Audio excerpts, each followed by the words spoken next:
Gente, está empezando ya el arco de Elbaf, seguramente el arco de One Piece con más hype de estos últimos años. Y hoy me he reunido con Drazoan para contar 10 teorías con posibilidades de cumplirse durante este próximo arco argumental. Hola a todos nakamas, tal como ha dicho Ope dice, hoy vamos a contar 10 teorías repartidas entre los dos canales. Es decir, aquí en este canal subiremos 5 y el resto en mi canal, así que cuando acabéis de ver este vídeo, ya sabéis, podéis continuar viendo más teorías sobre Elbaf junto a Dice y a mí. Os advierto desde ya que hemos seleccionado a dedo 10 teorías muy interesantes, para que cada una de ellas sea diferente y sobre todo con probabilidades reales de cumplirse. Aunque ya sabéis cómo funciona esto en el mundo de One Piece. Quizás Oda en el siguiente capítulo añade nueva información que hace descartar todas las ideas habidas y por haber. Pero bueno, creo que esta es la esencia de este tipo de vídeos, así que eso, poco más tengo que decir. Empecemos con la primera teoría. Las mentiras de Loki. El personaje más misterioso de Elbaf es sin duda alguna Loki, el príncipe de Elbaf. El nombre de este está estrechamente ligado con el dios de los engaños, y si tenemos en cuenta que la historia parece indicarnos desde Little Garden o Enies Lobby que la tierra de los gigantes será el momento en el que Usopp brillará, el cual también es un mentiroso, la comunidad empezó a relacionar estos dos personajes y hacer la que para mí es una de las teorías más locas y a la vez con más probabilidades de volverse canon para este arco de Elbaf. Existe la posibilidad de que Loki, el príncipe de una de las tierras de guerreros más fuertes de One Piece, sea en realidad un cobarde y a pesar de parecer ser el gigante más poderoso, en verdad sus hazañas estén representadas por mentiras. Algo que la verdad me gustaría muchísimo y que pega con el mundo de One Piece, pues Loki tendría a todos engañados con que es un bravo guerrero de los mares y en verdad sería todo lo contrario. Por eso nunca habría salido de Elbaf. Esta teoría sigue diciendo que Usopp sería quien descubriría esta mentira por parte del príncipe, porque este se vería reflejado en él. La experiencia de Usopp como mentiroso es lo que le ayudaría en esta ocasión, igual que aquella vez su negatividad le ayudó a vencer a Perona evitando sus Negative Hollows. Y creo que esta sería una manera espectacular de darle el momento de protagonismo a Usopp, del que tanto llevamos esperando. Seguramente todo esto sea acompañado de un gran acto heroico que le haga crecer un poco más como personaje. Scopper Gabán y el huevo misterioso.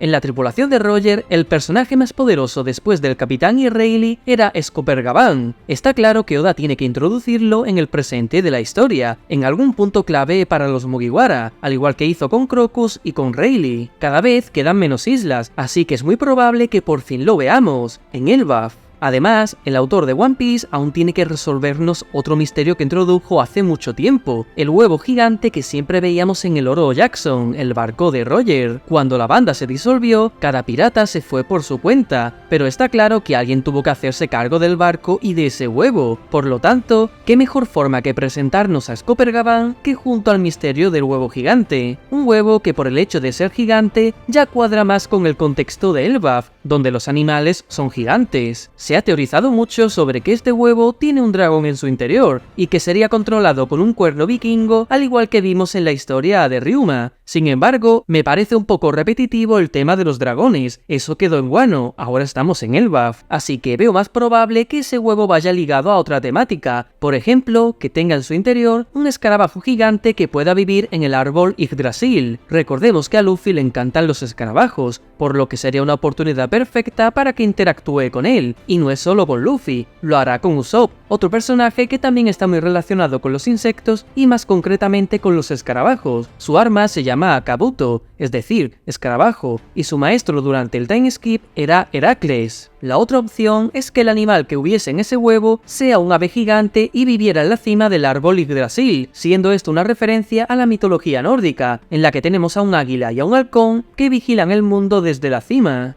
La última pregunta que nos hacemos es si este animal gigante sería Urano o por el contrario, Urano es el arma ancestral que tiene Imu en su poder. Es muy curioso que a pesar de que se ha confirmado que Imu tiene un arma ancestral, aún no se ha mencionado su nombre. Nosotros por descarte damos por hecho que es Urano, ya que en su momento nos dijeron que había 3, pero quién sabe, lo mismo es otra distinta.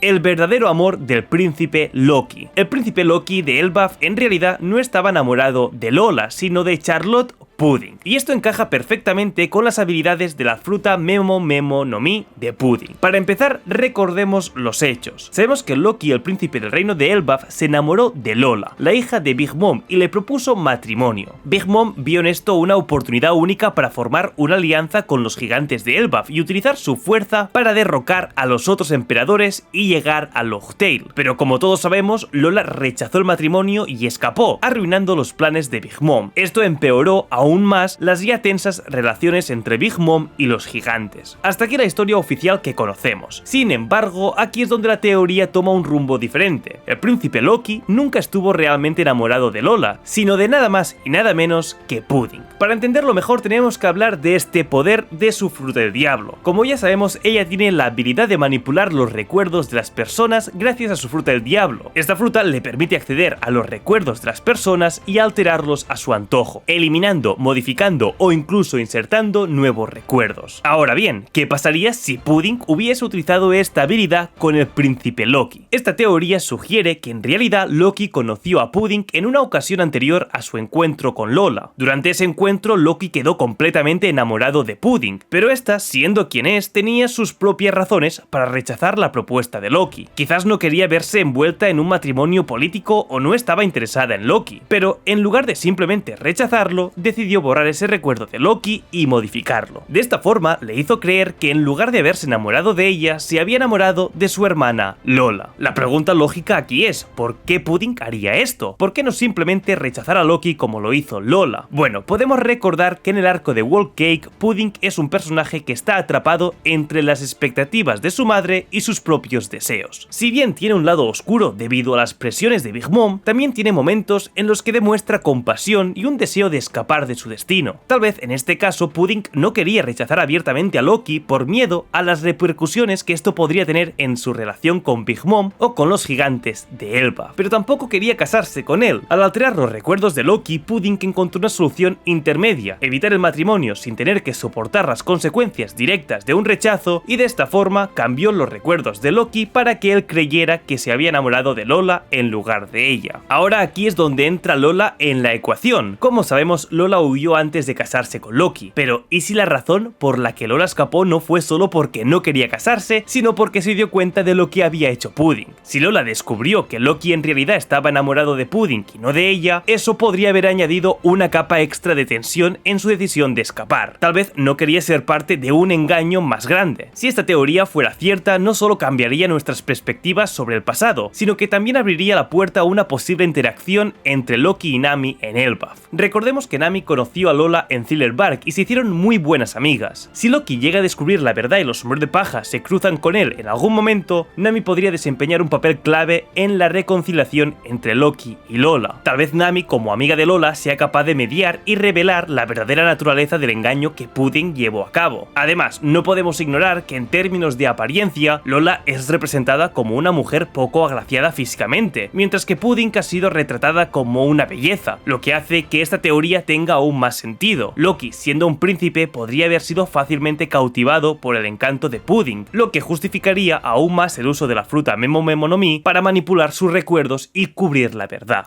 La madera de Adán y el Thousand Sunny. Como ya sabemos, el Thousand Sunny fue construido con madera de Adán, el árbol gigante que presuntamente se encuentra en Elbaf. Durante toda la aventura, el barco ha podido sufrir daños, y Franky habrá tenido que utilizar madera de repuesto para las reparaciones, así que es lógico pensar que durante el arco de Elbaf tengamos una escena en donde Franky pueda conseguir más madera de repuesto para el barco. Pero la cosa no quedaría solo ahí, sería la excusa perfecta para que Franky haga una nueva mejora en el Thousand Sunny, aunque seguramente solo nos mencionarán que Franky ha estado reparando el barco, sin mostrarnos cuáles han sido esas mejoras. ¿Por qué? Pues porque esa sorpresa el autor de One Piece se la guardará para la batalla final contra los piratas de Kurohige, concretamente contra San Juan Wolf, y en esa pelea es cuando tendremos un flashback de Elbaf en el que nos enseñarán cómo Franky mejoró el barco de cierta forma para poder luchar utilizándolo. El poder actual de Franky de manera individual es limitado. Hemos visto cómo en su enfrentamiento contra Sasaki tuvo que recurrir al Franky Shogun, es parte de él, es su arma de combate. Tanto es así que hasta entonces, durante el Nuevo Mundo, su cartel de recompensa pasó a ser una imagen del Franky Shogun, no suya. Sin embargo, después del arco de Wano, en el cartel de recompensa actualizado no pusieron ni su cara ni la del Franky Shogun, sino el Thousand Sunny. Esto es una indirecta de Oda para dejarnos caer que la siguiente vez que veamos a Franky pelear, lo hará usando el Thousand Sunny. Será como un Franky Shogun mejorado y más grande, una especie de Transformer o mecha. Recordemos que a Oda le encantan los mechas, así que no va a desperdiciar la oportunidad de dibujar al Thousand Sunny convertido en uno. Será la obra definitiva de Franky.